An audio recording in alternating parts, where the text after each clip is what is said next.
Bienvenue. Nous sommes prêts. Nous sommes prêts pour la semaine. Alléluia. Nous allons commencer. N'oubliez pas, nous sommes là jusqu'à dimanche. Amen. Donc ce soir, demain soir, vendredi soir et dimanche matin. Alléluia. Bonsoir à tous ceux qui sont connectés via Zoom. Que Dieu vous bénisse également.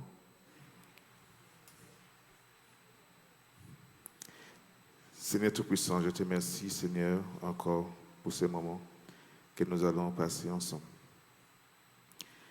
Seigneur, je demande de diriger toutes choses par ton Esprit Saint. Aide-nous, Seigneur, à rester dans ta volonté ce soir. Que tout ce qui dira dans ce lieu, tout ce qui fera dans ce lieu sera pour ta gloire seule. Merci de bénir chacun de nous, Seigneur, parce que tu as offert ce soir, Seigneur. Seigneur, le cœur qui ne sont pas encore touchés. Merci pour eux, Seigneur, parce que tu es celui qui brise le cœur qui sont durs. C'est celui qui a brisé celle des pharaons, et tu peux encore faire ce soir. Tous ceux qui n'ont pas encore fait ce choix pour te suivre, ils sont entre tes mains ce soir, Seigneur. Encore merci pour tout, au nom de Jésus. Amen. Alléluia. Il est vivant, il est Seigneur, il vit en moi.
Amen. Amen. Est-ce que on peut se mettre debout ensemble? Amen. Amen. Amen. Amen. Amen. Je pense que si notre Jésus est ressuscité, on peut se mettre debout. Amen. On est fatigué, on est tous fatigués. Mais Jésus, c'est lui qui a ressuscité. C'est celui aussi qui restaure. Amen. Alors, avec toutes nos fatigues, on va se mettre debout et il va faire le reste.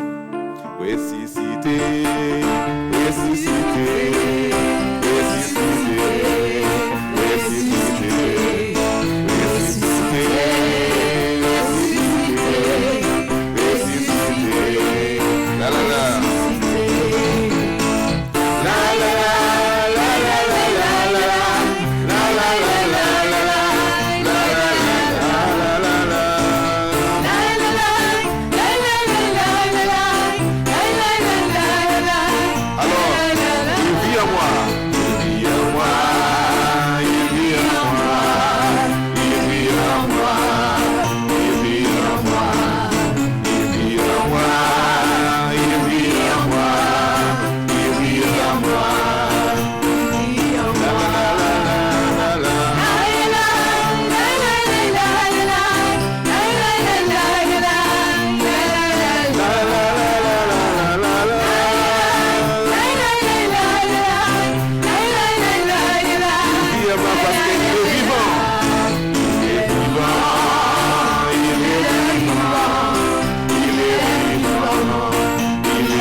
Amen.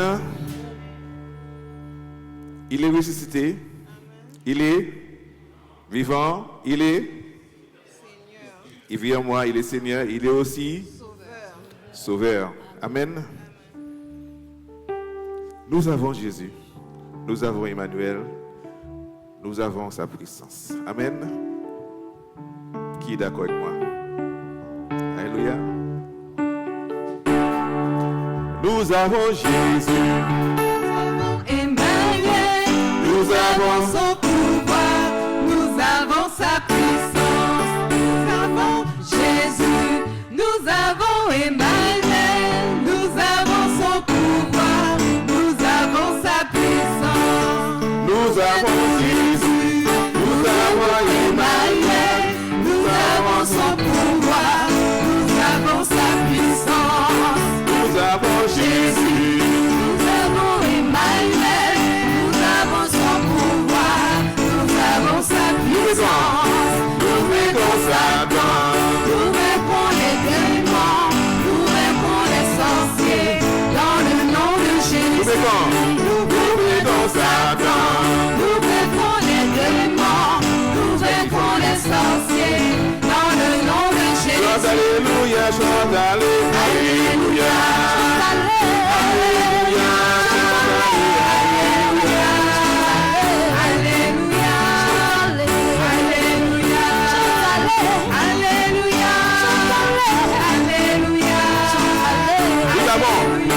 Nous avons Jésus, nous avons Emmanuel, nous avons son pouvoir, nous avons sa puissance. Nous vaincons Satan. Nous vaincrons les démons, nous vaincrons les sorciers, dans le nom de Jésus. Chante Alléluia. Alléluia, Alléluia, Alléluia, Alléluia, Alléluia,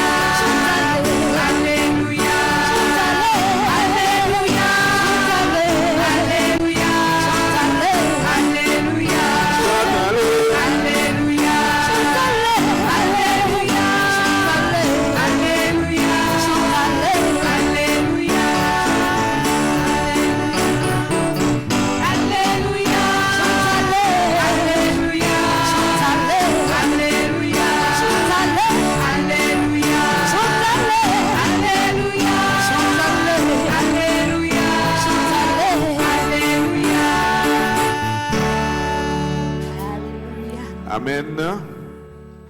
Nous avons Jésus, nous avons Emmanuel, nous avons sa puissance. Nous vaincons Satan, les sorciers. Amen. Chante Alléluia. Alléluia. Amen. Vous pouvez, sentez-vous libre si vous voulez vous asseoir. C'est lui qui a changé ta vie, c'est qui? C'est lui qui a changé ma vie, c'est Jésus. Amen. Jusqu'avant de laisser la place à un témoignage, c'est lui qui a changé ma vie.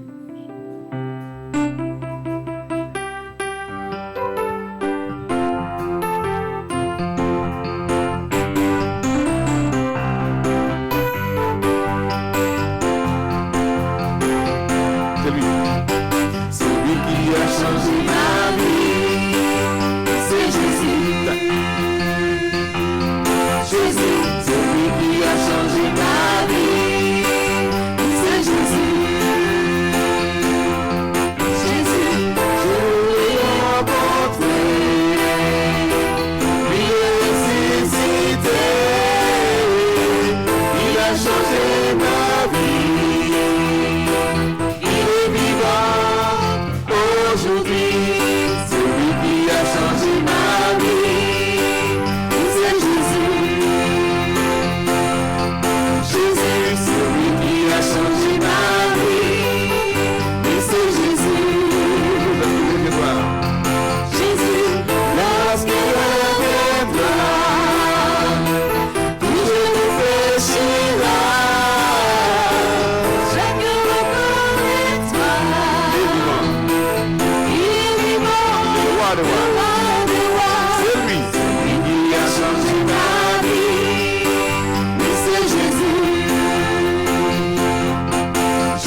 ici, là, nous allons écouter notre sœur Josia pour un témoignage, suivi d'un chant, et ensuite nous allons écouter la parole de Dieu pour ce soir. Alléluia. Josia.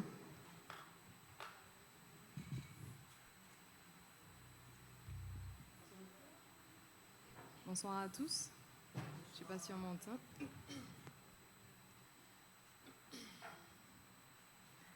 Bonsoir à tous, vous allez bien? Vous m'entendez?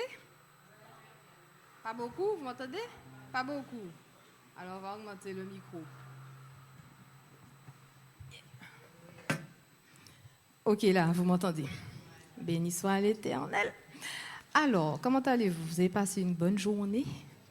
Pas trop dur? Ok. Alors, en fait, je vais vous témoigner, en fait, ce sera un témoignage par rapport à un chant qui m'a touchée, en fait, pendant des années. Et c'est vrai qu'à un moment donné, c'est vrai que Dieu ne fait rien au hasard, en fait. Aujourd'hui, il m'a fait un clin d'œil dans le Passe le mot. Le Passe le mot, c'est un message, en fait, que chaque jour, je reçois, et ça parle, en fait, d'un verset et une moralité. Et du coup, aujourd'hui, c'était « Tu es choisi de Dieu, tu es aimé de Dieu ». Donc, il m'a déjà fait un premier clin d'œil. Et dans la bonne semence, donc voilà,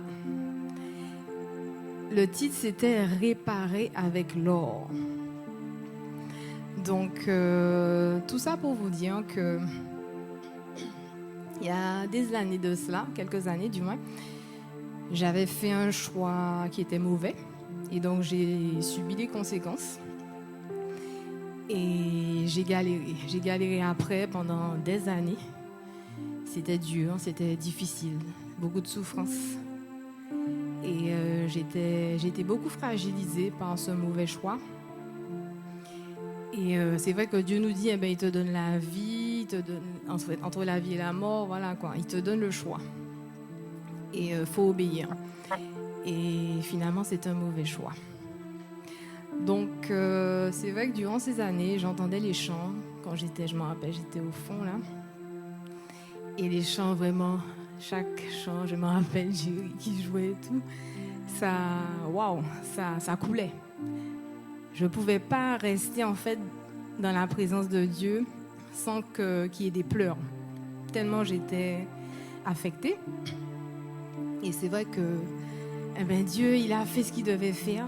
Donc, il m'a restaurée au fur et à mesure. C'est vrai que c'est un processus, hein, c'est pas du jour au lendemain. Donc, il a déjà commencé. Et il a mis des frères et sœurs pour pouvoir m'aider.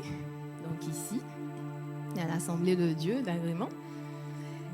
Et tout ça pour vous dire que c'était pas facile.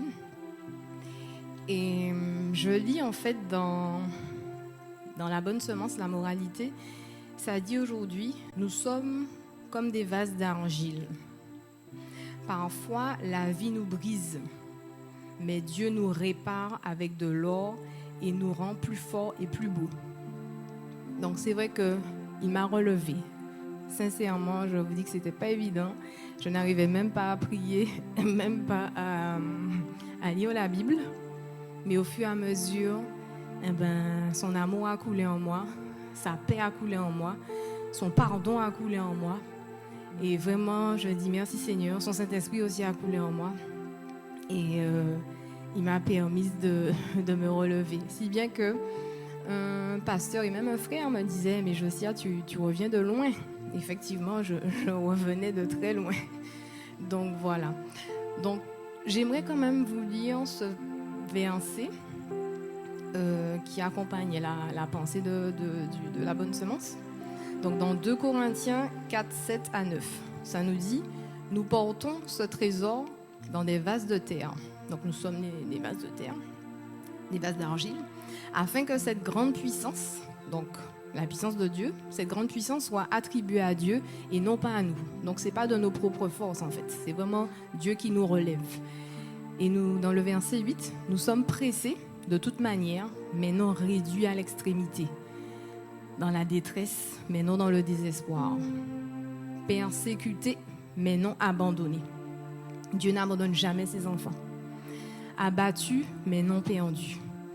Donc vraiment, dans ces moments-là, en fait, on connaît Dieu pas que dans les moments difficiles. Il y a aussi les moments où tout est bien. Et en fait, il veut juste une relation avec toi. Il veut juste une relation avec moi. Et c'est vrai que Dieu, c'est le Dieu de la première chance. C'est le Dieu aussi de la deuxième chance. Il cabane une troisième chance encore. Mais en fait, c'est le Dieu de la énième chance. Dès que tu reviens à lui, et en fait, il t'a choisi. Il m'a choisi aussi. Il m'aime, eh bien, il t'a choisi et il t'appelle en fait. Il t'appelle, donc c'est juste lui répondre oui, répondre à son appel. Et tu verras au fur et à mesure ta vie transformée, changer au fur et à mesure.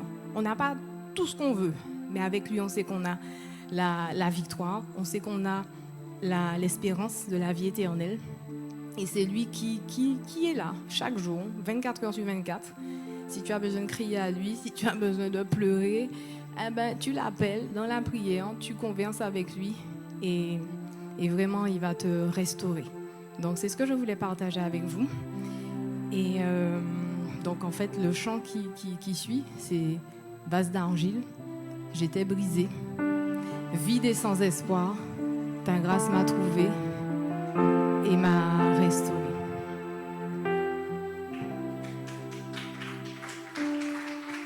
Donc, merci Seigneur. Et ce chant, il va vraiment vous parler comme il m'a parlé.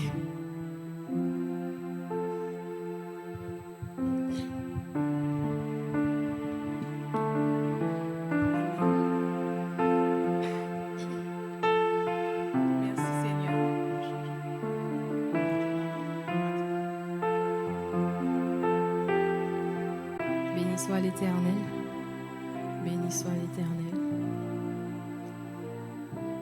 Il est le Seigneur, il est le Sauveur, comme disait le frère Jerry. Il est celui qui est capable de faire quelque chose dans ta vie, de la transformer. Donc, laisse-le faire dans ta vie. Béni soit l'Éternel.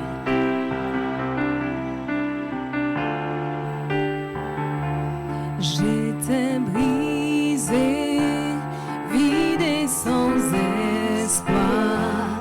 Ta grâce m'a trouvée, m'a restaurée. Je n'ai rien à moi, mais tel que je suis, tu me libères, tu me libères. Grâce infinie de notre Dieu qui un jour m'a sauvé.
Maintenant je vois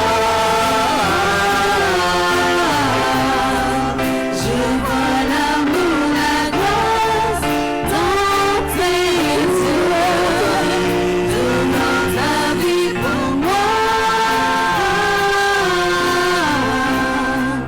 donnant de la mort à la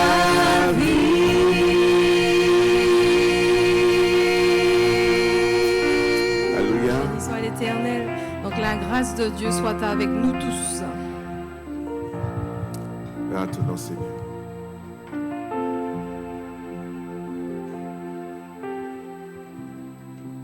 Grâce infinie de notre Dieu. Alléluia. Nous allons écouter le serviteur de Dieu pour ce soir.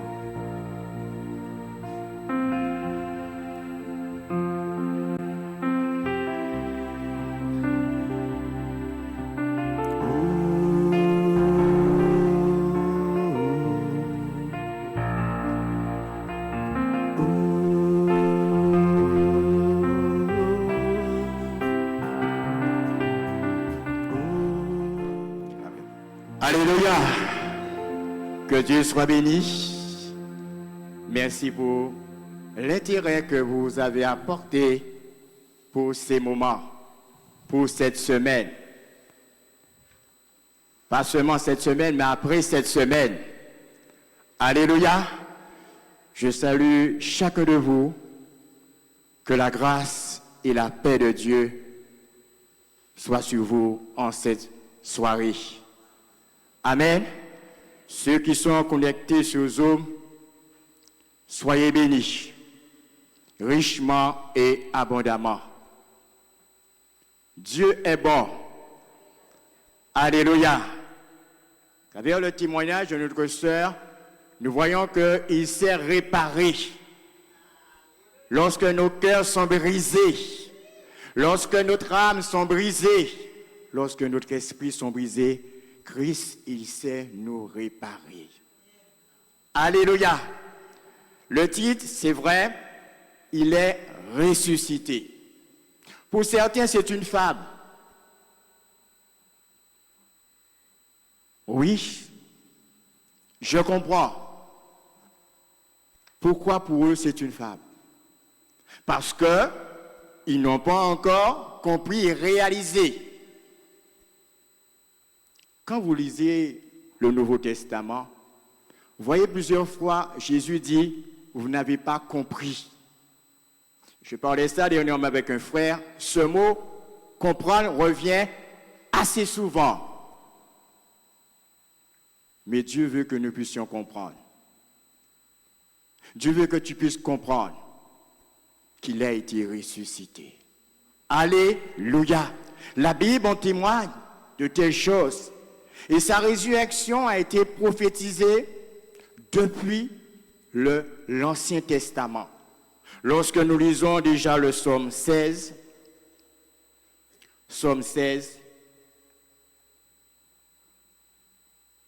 à partir du verset 10, c'est une prophétie concernant la résurrection de Jésus qui dit « Car tu ne livreras pas mon âme au séjour des morts, tu ne permettras pas que ton bien-aimé voie la corruption. » C'est une prophétie. Et Jésus lui-même avait prophétisé sa résurrection. Lorsque nous lisons dans Marc le chapitre 10, à partir du verset 32, Marc 10, 32,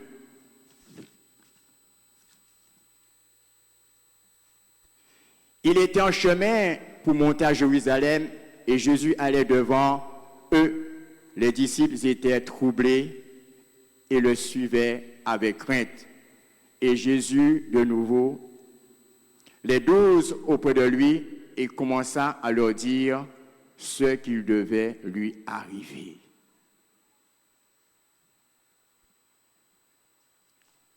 Voici, nous montons à Jérusalem et le Fils de l'homme sera livré aux principaux sacrificateurs, aux scribes, ils le condamneront à mort et le livreront aux païens. Amen. Continuons.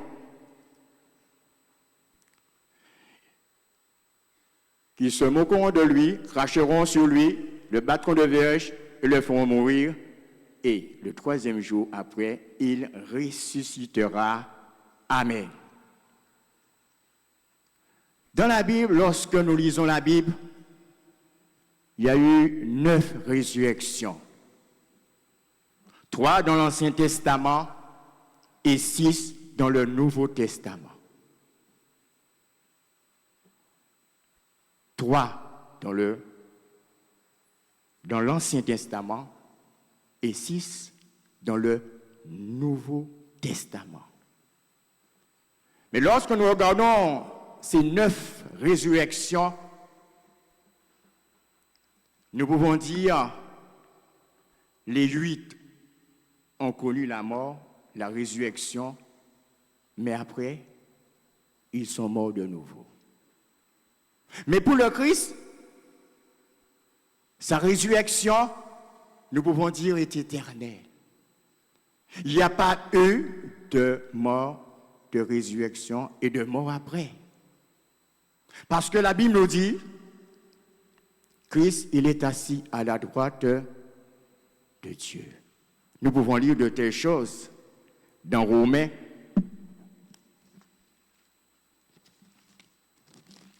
Romains 8.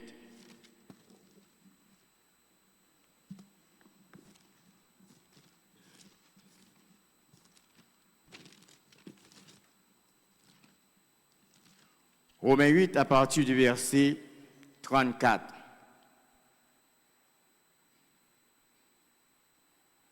Qui les condamnera? Christ est mort, bien plus, il est ressuscité, il est à la droite de Dieu, il intercède pour nous.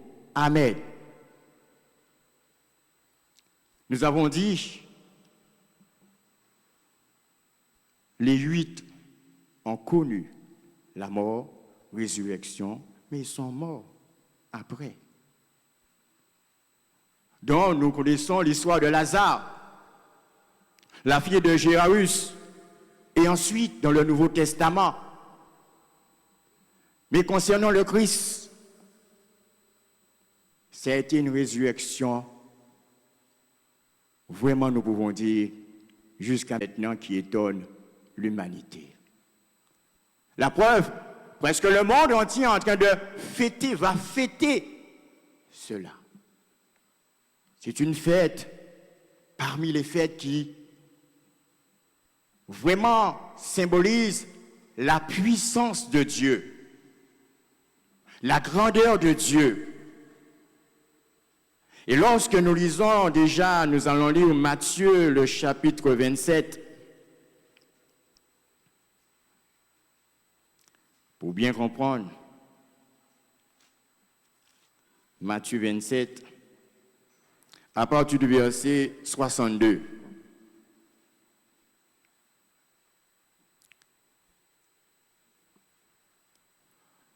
Le lendemain, qui était le jour après la préparation, les principaux sacrificateurs et les pharisiens allèrent ensemble auprès de Pilate et dirent, Seigneur, nous nous souvenons que cet imposteur a dit, quand il vivait encore, après 3 jours, je ressusciterai.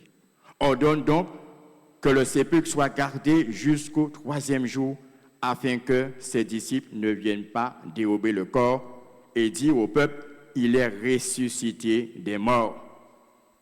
Cette dernière imposture serait pire que la première. Pilate leur dit, vous avez une garde, allez, gardez-le, comme vous l'entendrez. Ils s'en allèrent et s'assurèrent du sépulcre au moyen de la garde, après avoir scellé la pierre. Amen. Ils l'ont traité déjà comme un imposteur, c'est-à-dire celui qui dit et qui ne fait pas. Celui qui dit de faire et qui ne fait pas lui-même. Jésus n'est pas un imposteur. Tout ce que Jésus a dit de faire, lui-même le faisait. Nous pouvons dire déjà, en lui, c'était l'amour. Alléluia. Là, nous allons entrer un peu dans ce qui s'est passé concernant sa résurrection. Matthieu 28, à partir du verset 1.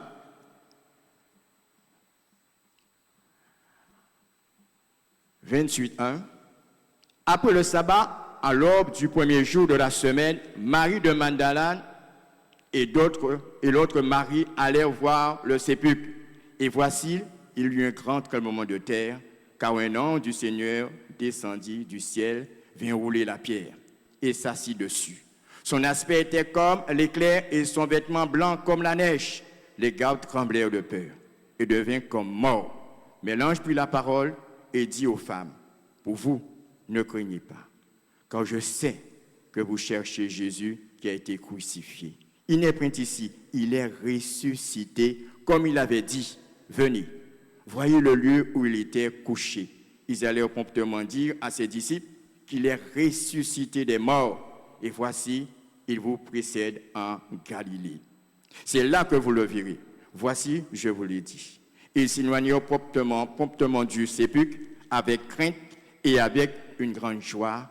Et elle courut porter la bonne nouvelle aux disciples.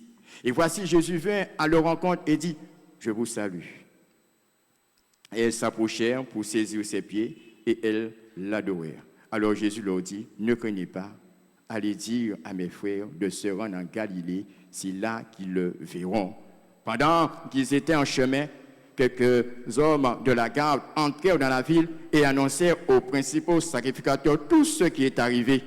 Ceux-ci, après être assemblés par les anciens et avoir tenu conseil, donnèrent aux soldats une forte somme d'argent en disant, « Dites, ces disciples sont venus de nuit le dérober pendant que nous dormions. Et si le gouverneur l'apprend, nous l'apaiserons et nous vous tirerons de peine. » Les soldats prirent l'argent et suivirent les instructions qui leur furent données. Et ce bruit s'est répandu parmi les Juifs jusqu'à ce jour. Amen. Une pierre est venue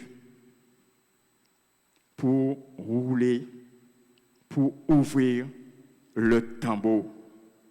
Et c'est l'ange qui est descendu. Mais avant l'ange, il y avait un grand tremblement de terre.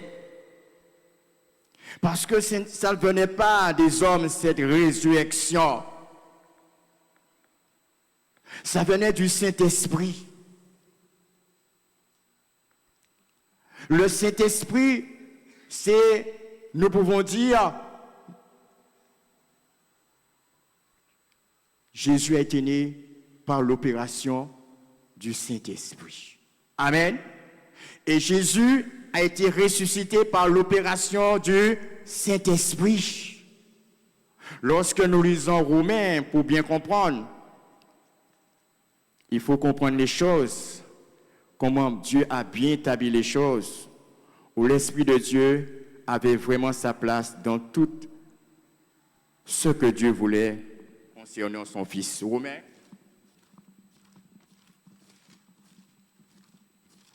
Romains 8.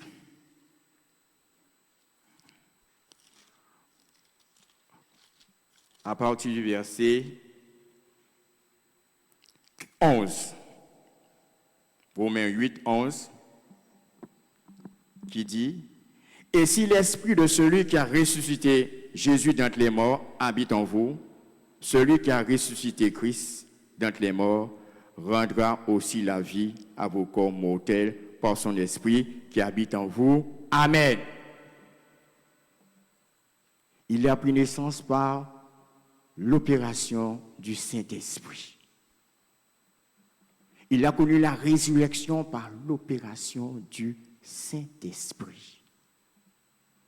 Alléluia. Nous revenons déjà encore à Matthieu 27, qui est très intéressant. Matthieu 27, 28, dis-je.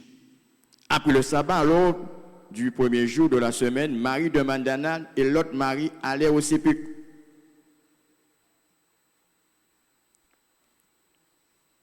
Et voici un grand tremblement de terre, car un ange du Seigneur descendit du ciel et vint rouler la pierre et s'assit dessus. Son aspect était comme l'éclair et son vêtement blanc comme la neige. Amen. Lorsque Jésus a pris naissance, l'ange est venu vers qui? L'ange est venu vers Marie. Pour dire à Marie, tu enfanteras un fils. Et il s'appellera Emmanuel. Dieu est avec nous. Vous voyez là encore, l'ange a intervenu. Dieu utilise toujours les anges dans ce temps et il fait encore pour accomplir ses plans et ses desseins. Car un ange du Seigneur descendit du ciel, vint rouler la pierre et s'assit dessus. Son aspect était comme l'éclair, son vêtement blanc comme la neige. Les gardes tremblèrent de peur, il devient comme mort. Il y avait de quoi à être effrayé. Il y avait de quoi avoir de la crainte, de la peur de voir de telles choses. Mais l'ange prit la parole et dit aux femmes, pour vous, ne craignez pas, car je sais que vous cherchez Jésus qui a été crucifié. Amen. Ces femmes, elles avaient la foi, elles avaient cru. Lorsque Jésus avait dit qu'il va être ressuscité le 3e jour, nous pouvons dire. Elles avaient une foi. Oh, ce soir, ce que Dieu veut, tu puisses réaliser et tu puisses croire à la résurrection de Jésus. Parce que lorsque nous lisons Romains,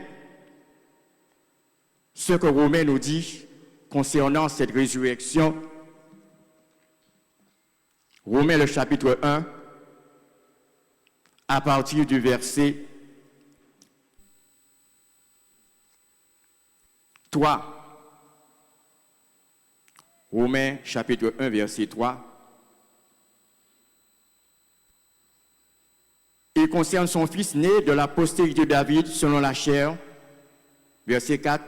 Déclaré fils de Dieu avec puissance selon l'esprit de sainteté par sa résurrection d'entre les morts. Amen. Sa résurrection, à cause de sa résurrection, il a été déclaré fils de Dieu. Alléluia. Cela a permis réellement que nous sachions encore qu'il a été déclaré fils de Dieu. Et vous savez, le fils de Dieu, c'est Jésus-Christ qui est venu sur la terre. La Bible nous dit, Dieu a tant aimé le monde qu'il a donné son Fils unique afin que quiconque croit en lui ne périsse point, mais qu'il ait la vie éternelle. Il n'a pas gardé ce Fils-là pour lui, c'était pour nous. Mais à cause de sa résurrection, il a déclaré Fils de Dieu par la puissance selon l'esprit de sainteté. Amen. La résurrection de Christ encore, lorsque nous lisons Romains toujours, le chapitre 4, à partir du verset 25.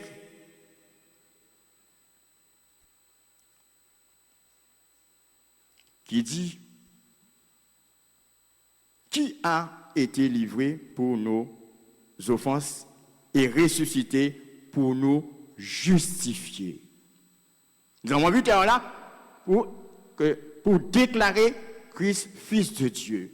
Et là, cette résurrection, c'était pour nous justifier. Parce que l'homme a besoin d'être justifié. Cette résurrection, je lis, nous l'avons lu, mais je relis. Qui les condamnera? Christ est mort, bien plus, il est ressuscité, il est à la droite de Dieu et il intercède pour nous. Amen. Sa résurrection, il intercède pour nous. Oh, peut-être ce soir, tu as besoin, lorsqu'on parle d'intercession, c'est quelqu'un qui demande à Dieu une bénédiction pour toi. Quelqu'un qui recherche le bien pour toi. Quelqu'un qui implore Dieu afin que Dieu puisse te bénir, Dieu puisse t'aider, Dieu puisse te consoler, Dieu puisse te soulager. La Bible nous dit, à cause de sa résurrection, il est à la droite de Dieu et il intercède pour nous. Oh, peut-être ce soir, tu es là. Tu as besoin que Christ puisse intercéder pour toi. Je ne connais pas quelle situation que tu vis. Peut-être c'est intérieur, peut-être c'est quelque chose, peut-être que des années que tu vis et tu n'arrives pas à te débarrasser de la chose. La chose te domine. Au point même, tu dis, mais pourquoi j'existe? Si Dieu te prête encore souffle de vie, c'est parce qu'il voit que tu es utile encore. Il veut être ton intercesseur à cause de sa résurrection. Alléluia. La résurrection de Christ n'est pas quelque chose qu'on doit piétiner. On doit considérer cela, cette résurrection. Parce qu'il y a tout un bienfait là-dedans. Il y a tout quelque chose qu'on peut vivre avec le Christ ressuscité. Christ n'est pas mort. Il est à la droite du Père et il intercède pour nous. Il veut intercéder pour toi. Alléluia. Retournons encore à Matthieu 28. Pour cette résurrection, il y a eu beaucoup de preuves. Il y a d'autres passages concernant cette résurrection où Pierre était là aussi pour assister de telles choses. Et lorsque Pierre est descendu dans le tombeau, il a fallu qu'il puisse descendre dans le tombeau. De le sépulcre. Il est descendu pour constater, pour avoir la preuve. Il a vu les linges qu'on avait mis sur Jésus dans un coin. Les bandes qu'il avait sur lui dans un coin. Pierre voulait rentrer dans les profondeurs de cette résurrection. Il a été jusqu'au sépulcre. Il voulait croire, voir pourquoi. Oh, lorsque nous venons à Christ, cela est important. Si nous voulons comprendre les choses de Dieu, c'est chercher déjà à manifester de la foi. Amen. Il y avait un autre disciple avec Pierre. Lui, il n'est pas resté, il n'est pas descendu tout de suite. Il est resté là. Je ne sais pas si c'est la peur qu'il avait, mais il est resté là. Et pourtant, c'est lui qui a été avant Pierre pour constater cette résurrection. Il est descendu après. Et la Bible nous dit, quand il est remonté, quand il est sorti, il a vu, il a cru. Il fallait qu'il puisse voir pour croire. La résurrection de Christ nous communique la foi. Ne cherche pas à voir, mais cherche déjà à croire à cette résurrection. Parce que lorsque nous lisons 1 Corinthiens, le chapitre 15, lisons 1 Corinthiens, le chapitre 15, on va fouiller un peu la Bible ce soir-là, parce que c'est important cette résurrection. 1 Corinthiens, chapitre 15, à partir du verset 12. Écoutez. Or, si l'on prêche que Christ est ressuscité des morts, pourquoi quelques-uns parmi vous disent-ils qu'il n'y a point de résurrection des morts? S'il n'y a point de résurrection des morts, Christ non plus n'est pas ressuscité. Et si Christ n'est pas ressuscité, votre prédication est donc vaine et votre foi aussi est vaine. Il s'y trouve même que nous sommes faux témoins à l'égard de Dieu, puisque nous avons témoigné contre Dieu qu'il a ressuscité Christ, tandis qu'il n'aurait pas ressuscité. Si les morts ne ressuscitent point, car si les morts ne ressuscitent point, Christ non plus n'est pas ressuscité. Amen. Et si Christ n'est pas ressuscité, votre foi est vaine, vous êtes encore dans vos péchés. Amen. Écoutez bien. Et si Christ n'est pas ressuscité pour vous, vous êtes encore dans vos péchés. C'est-à-dire celui qui ne croit pas à la résurrection du Christ, il est encore dans son péché, il vit dans son péché. Tandis que celui qui crie sous les toits que Christ est ressuscité, il est libéré du péché, selon ce que la Bible nous dit. Il est encore dans son péché parce qu'il ne croit pas à la résurrection. Mais le fait que tu crois à la résurrection, lorsque nous lisons, nous allons lire Romains encore, nous allons parcourir la Bible ce soir là pour comprendre Romains toujours, le chapitre 10. Alléluia. Romains 10.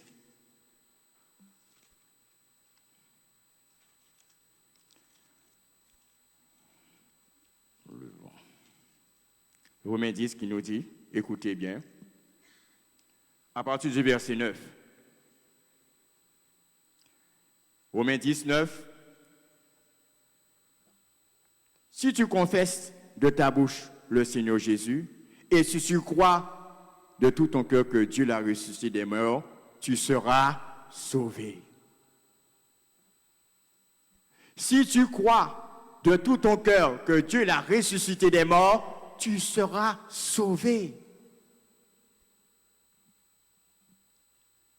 Deux choses importantes dans la Bible, c'est la mort et la résurrection de Christ. C'est le fondement de l'Évangile. Il est ressuscité. Si tu crois dans ton cœur que Dieu l'a ressuscité des morts, tu seras sauvé. Tu ne seras plus dans le péché.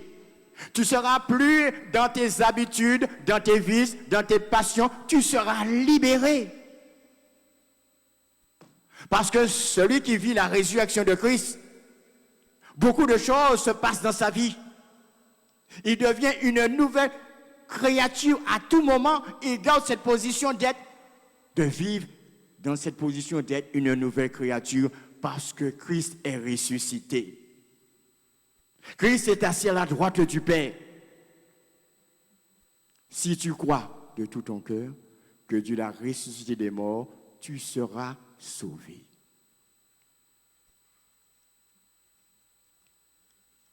Ce soir, je pense qu'il y en a beaucoup peut-être qui veulent être sauvés. Christ te dit tout simplement quoi? Jésus te dit simplement, je parle de sa part, crois à sa résurrection. Amen. Nous allons continuer toujours dans Matthieu 28,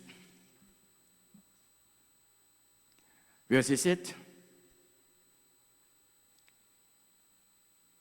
Allez promptement dire à ses disciples qu'il est ressuscité de mort. Et voici, il vous précède en Galilée, c'est là que vous le verrez.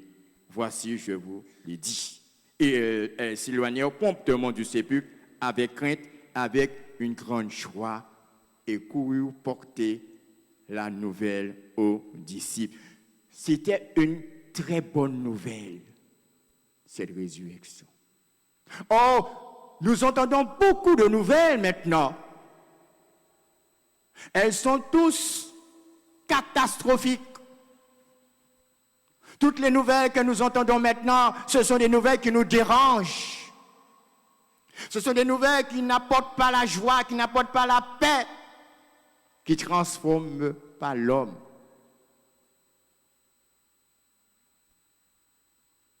Ce n'est pas dire que je suis négative, non. C'est une réalité. Chaque matin, nous nous réveillons, on entend une nouvelle, une nouvelle. Mais quelle nouvelle? Dans la vie, ce qu'on sème, c'est ce qu'on moissonnera. Oui, nous n'entendons que des mauvaises nouvelles. Mais là, elle courut porter la nouvelle aux disciples. Il y avait de quoi. Hein? Elles avaient un empressement en eux. Parce que la parole s'est accomplie. Le Christ est ressuscité. C'est une grande vérité.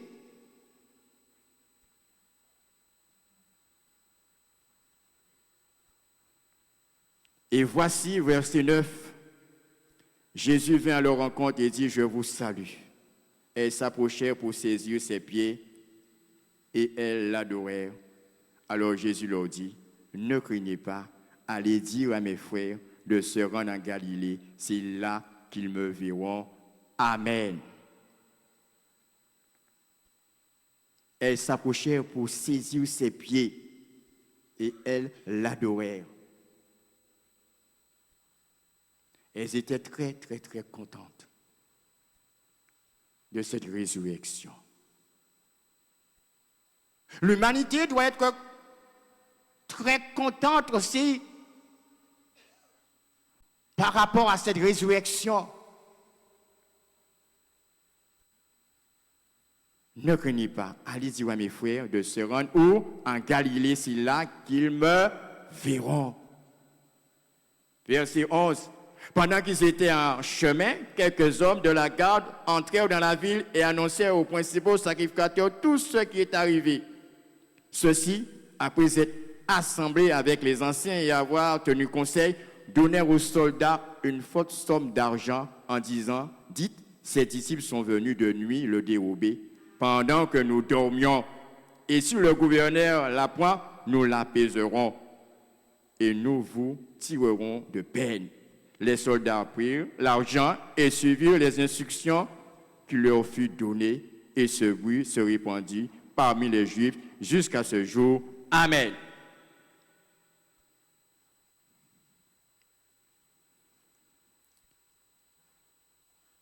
Si Christ est ressuscité d'entre les morts, le Christ a le pouvoir de ressusciter tout ce qui est mort en nous.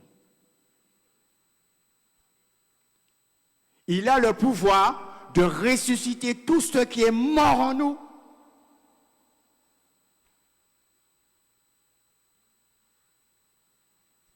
Je répète, si le Christ a connu la résurrection, il a le pouvoir de ressusciter tout ce qui est mort en nous. Le mot ressusciter, c'est quoi? C'est passer de la mort à la vie. Oh, ce soir, peut-être il y a quelque chose qui est mort en toi. Mais à cause de la résurrection de Jésus, Jésus peut ressusciter. Parce que la Bible nous dit, Jean nous dit, voici l'agneau de Dieu qui ôte le péché du monde. Quand j'étais dans le monde, le pardon de Jésus était mort en moi.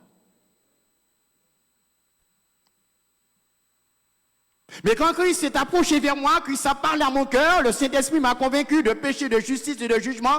J'ai reconnu la résurrection de Christ. Oh, je croyais que je vivais ma vie, je ne pêche pas. Je faisais le bien. Oh, je ne savais pas discerner le bien et le mal.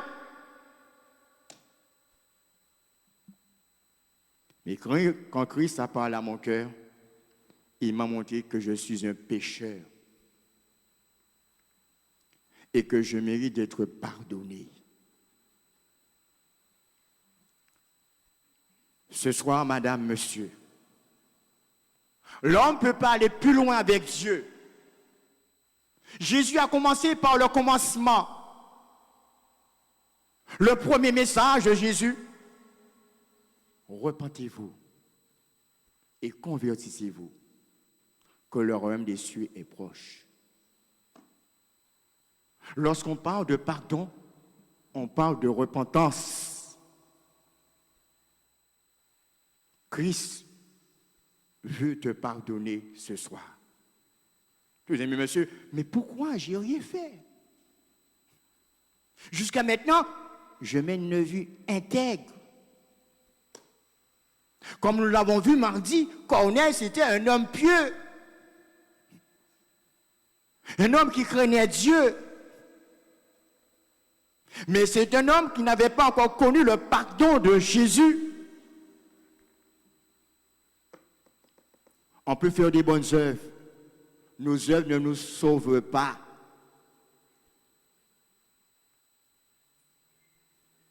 Non. Nous sommes sauvés par la foi en Dieu, par le moyen de la foi.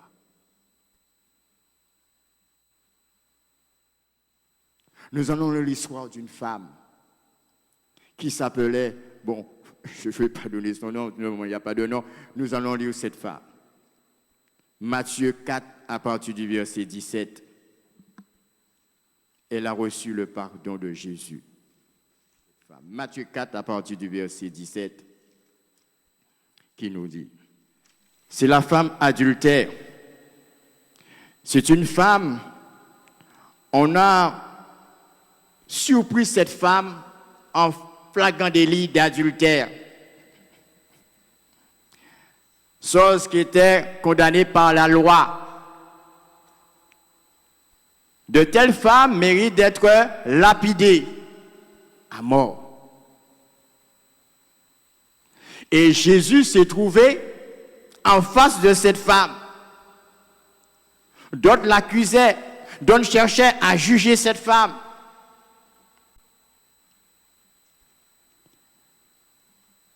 Jésus, dans son amour,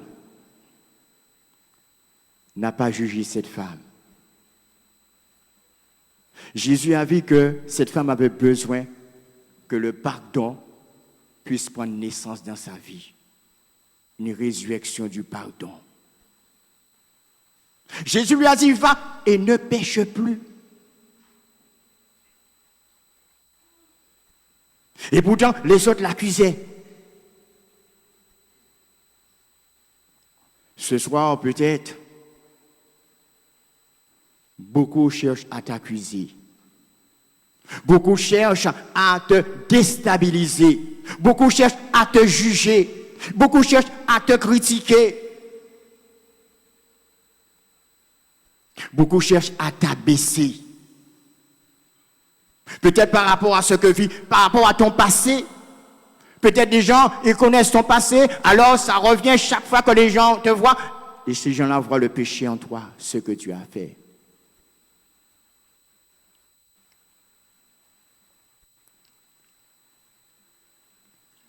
Christ dit ce soir, quel que soit ton passé, il veut te pardonner de ton passé. Alléluia! Il veut te pardonner de ton passé. Parce que Christ n'est pas venu pour juger. Christ est venu pour pardonner l'être humain. Sa mission, c'était de pardonner. Parce que c'est le pardon qui nous donne accès au trône. Le pardon qui nous donne accès à Dieu. Le pardon qui font tomber toutes choses, toutes montagnes, toutes choses qui nous séparent de Dieu. Lorsqu'on est pardonné, on est libéré. On peut s'approcher vers Dieu. On peut vivre Dieu. Et peut-être ce soir, vous avez besoin de telles choses de votre vie. Nous allons lire Romains 7, 4, toujours. Nous travaillons dans Romains. Écoutez ce que Romains nous dit.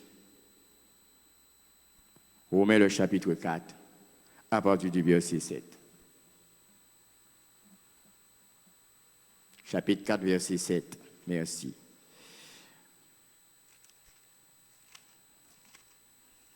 Écoute bien. Heureux. 7, 4. 4, 7, dis 4, 7, à partir du verset 7. Romains 4, 7. Heureux ceux dont les iniquités sont pardonnées et dont les péchés sont couverts. Heureux l'homme à qui le Seigneur n'impute pas son péché. Amen. Lorsque Christ nous pardonne, Dieu nous pardonne de nos péchés, on est heureux. Alléluia. Le mot heureux, on est béni. Et lorsque on n'est pas heureux, c'est parce qu'on ne s'est pas encore approché pour recevoir le pardon de Dieu. Alors nous sommes toujours en train de nous culpabiliser, on est toujours en train on n'est pas tranquille dans notre esprit. on n'est pas en paix. Le pardon de Jésus nous rend heureux. Heureux ceux dont les iniquités sont pardonnées et dont les péchés sont couverts. Heureux l'homme à qui le Seigneur n'impute pas son péché. Amen. Nous savons d'où vient le péché, d'Adam et Ève. C'est parti de là et c'est arrivé jusqu'à nous. Jésus, il est l'auteur du pardon. Parce que c'est lui qui s'est sacrifié. Son sang a coulé. Sans effusion de sang, il n'y a pas pardon pour le péché. Il a fallu que son sang puisse jaillir à la croix. Oui, afin que tu puisses connaître son pardon. Ce soir, cela est possible. Que cela prend résurrection en toi. L'histoire de cette femme adultère, peut-être ce soir, ce n'est pas l'adultère, mais c'est autre chose.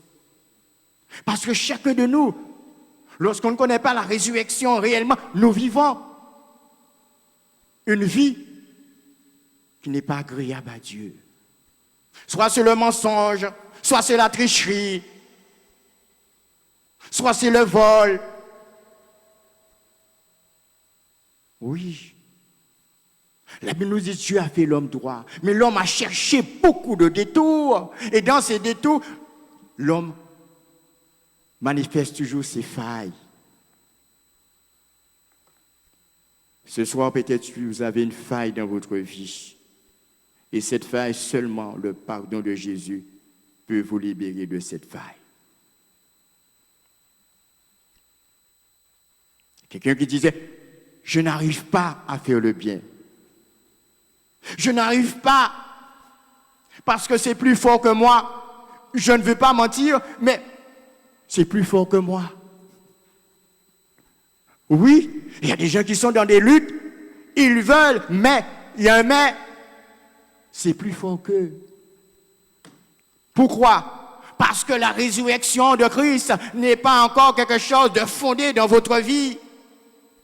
Et nous l'avons dit au début, cette résurrection nous justifie, cette résurrection nous sanctifie, cette résurrection nous approche vers Dieu, cette résurrection nous amène à nous tourner vers Dieu. Parce que Christ, il est vivant. Vous êtes assis là, mais Christ, il nous voit.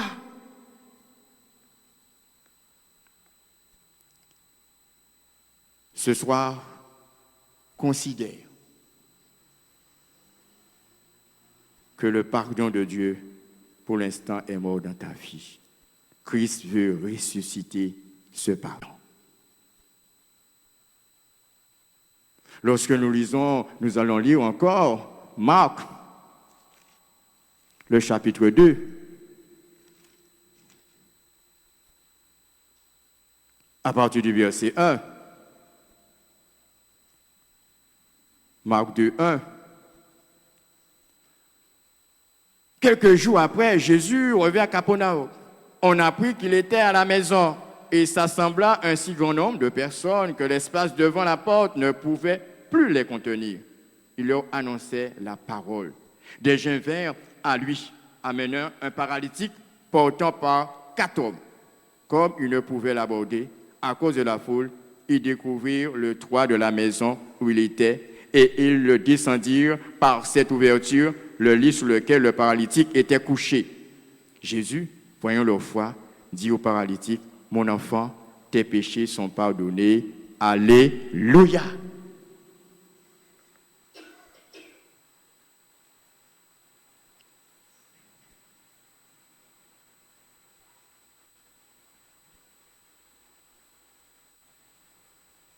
Mon enfant, tes péchés sont pardonnés. Vous voyez bien, Jésus n'a pas été directement pour dire, tu as été guéri. Eux, ils étaient venus pour la guérison. Et parfois, nous venons à Christ pour la guérison, nous venons à Christ pour un bienfait, nous venons à Christ pour quelque chose de matériel. On ne vient pas à Christ pour recevoir le pardon de ses péchés. Christ a été directement là où il devait y aller. Eux, c'était la guérison. Je comprends. Cet homme est malade. Je comprends. Il voulait peut-être mettre Christ à l'épreuve. Il voulait voir un miracle. Et peut-être ce soir, vous voulez voir un miracle. C'est possible de voir un miracle. Parce que lorsqu'on est rentré dans ce processus de la résurrection de Christ, les miracles, sans problème. Dieu accomplit des miracles. Dieu accomplit des prodiges. Dieu nous libère. Il nous délivre.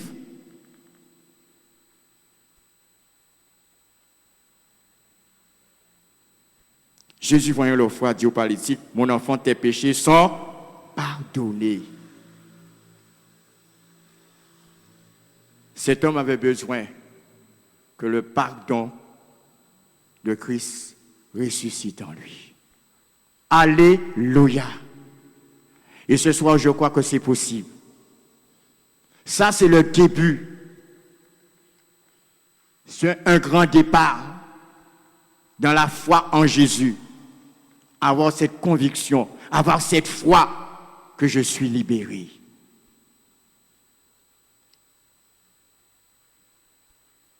Mon enfant, tes péchés sont pardonnés. Peut-être ce soir, le Seigneur te dit, veut te dire la même chose. Mon enfant, tes péchés sont pardonnés. Mon enfant, tu n'es plus sous la condamnation. Ceux qui sont en Christ sont plus sous la condamnation. Amen. Ils sont libérés, délivrés. Et c'est ce que Christ veut pour toi par rapport à sa résurrection. Si c'est le cas ce soir, il s'approche vers toi. Dans une simplicité. Pour te dire, tout simplement, il est ressuscité. Alléluia. Nous allons nous courber. Korata bakabudu soro shiri baba baba. Sokorata baba baba. Seigneur, merci pour ta parole. Merci pour cette résurrection. Merci parce que à travers cette résurrection, tu veux du bien à chaque être humain. Quand tu étais sur la terre, tu faisais du bien. Maintenant, tu es ressuscité, tu continues à faire du bien parce que tu vis. Pour les siècles et des siècles. Merci pour ta parole. Merci parce que tu es bon, tu es merveilleux. Oh Jésus, tu es présent. Merci pour ta présence. Merci, ô Dieu, de notre salut. Tu es merveilleux. Ce soir, je crois en toi. Je crois à ta résurrection. Ô Dieu, ô Jésus, permets que l'encore un homme, une femme, ceux qui écoutent ce Zoom puissent rentrer dans ce plan que tu as pour eux, Seigneur, de la résurrection. Tu connais ceux qui sont morts, ô Dieu, en eux. Ressuscite pour ta gloire, car tu fus ressuscité. Alléluia. Tu es merveilleux. Crois que je suis sauvé. Ta grâce vient me libérer. Ta grâce vient me racheter. C'est par la foi que je suis sauvé. Je suis sauvé.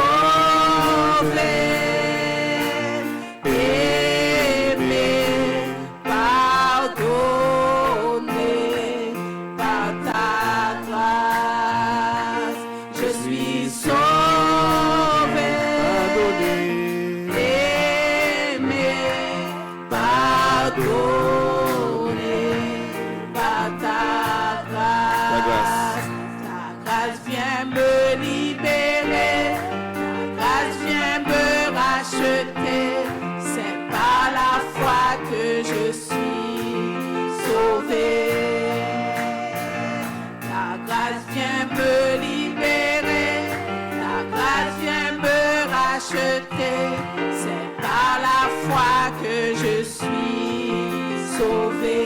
Ta grâce.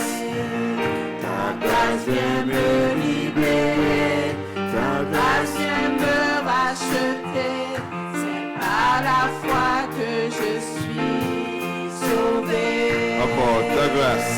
Ta grâce vient me libérer, ta grâce vient me racheter.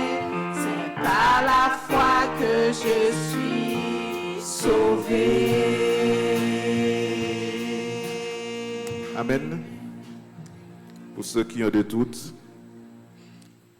le chant dit, je suis sauvé, aimé et pardonné. Amen.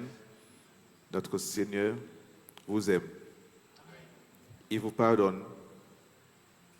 Alléluia. Et il sauve. Et il dit, et la parole dit, ta grâce vient me libérer. Ta grâce vient me racheter. C'est par la foi que je suis sauvé. Alléluia. Et la foi, et tu seras sauvé. Amen. Que Dieu vous bénisse.